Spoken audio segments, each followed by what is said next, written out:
زیم زه به دا ګناه بیا نه کوم، سبا رانه بیا وشي، بیا توبه وباسم، بله ورځ رانه بیا هغه ګناه کېږي. اوس دې ځای کې زما کمزوري ده، زه بار بار توبه وباسم او بار بار زما نه هغه ګناه کېږي، نه ټیک کېږم، اصلاح مې نه کېږي بلکل.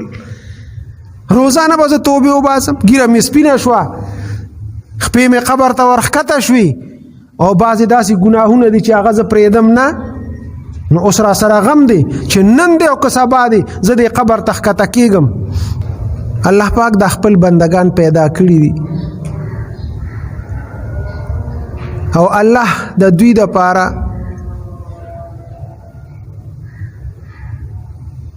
دنیا کې ژوند ورکړی دی او د اعمالو طاقت یې ورکړی دی. او الله پاک د دوی نه دا مطالبه ده چې تاسو لا بدنم ما درکړی دی، ژوندم ما درکړی دی او تاسو ټول ضروریاتم زه پوره کوم. نو زما ستاسو نه دا مطالبه ده چې تاسو به زما عبادت کوئ، د بل چا عبادت به نه کوئ. الحمدلله مانځله راځو جومات ته مونځ کوو، که د روژې حکم وشي روژه نیسو، که د زکات حکم راشي زکات ورکو، که د حج حکم راشي حج کوو. څومره عبادات فرایض چې دي الحمدلله هغه مسلمانان پوره کوي، حتی الوسع څومره وسي هغه مره عبادت کوو. الله پاک زموږ نه یو مطالبه دا کوي چې تاسو یو طرف ته که زما عبادت کوئ، تابعداري کوئ، نو بل طرف ته به زما د نافرمانۍ نه ځان ساتئ، ځان به د ګناهونو نه بچ ساتئ. نو اطاعت خو مونږ کوو الحمدلله، عبادات پرېږدو نه، کوشش کوو چې وکړو، خو د ګناه نه ځان ساتل دا راته لږه ډک ګرانه ده. بس هلته نفساني خواهشات دي، نفس دا وایي چې یاره ګناه وکړه، نو هغې ته بیا مونږه کمزوري یو او ګناه رانه کېږي. او چې کله رانه ګناه وشي نو هلته راته بیا د الله یو بل حکم دی.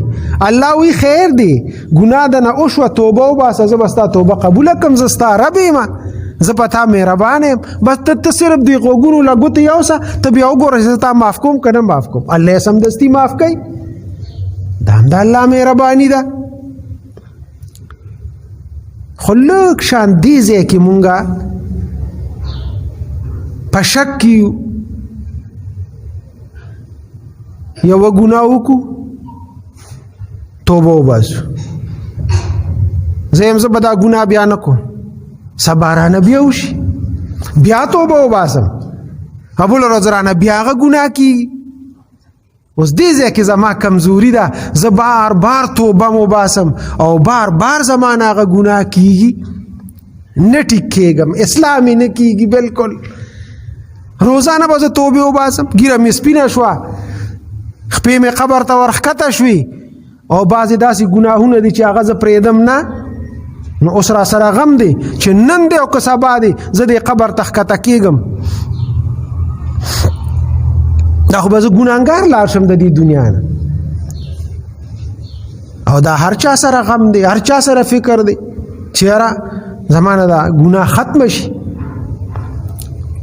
خو پرېښودی یې نه شم.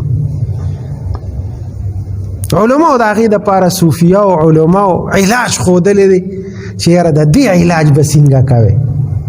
دې ځای پورې خو مونږ بلکل ټیک را روان یو، خو اوس دې ځای کې بس نفس دی، آخر عمر پریدی مې نه، شیطان مې نه پریدي، دا نفس مې نه پریدي، دې قبر ته ما کافر لیږي، دې قبر ته ما ګناهګار ور داخلی. نو علماء صوفیه او علاج دا ښودلی دی، وای تاسو چې دغسې ګناه وي چې هغه تاسو نشئ پرېښودی، نو د هغې دپاره تاسو په ځان باندې جرمانه ولګوئ، ځان له سزا ورکړئ، دې نفس له سزا ورکړه، بس چې سزا دې ورکړه دې نفس له، دې به سبا نه ورنږدې کېږي. کم سړی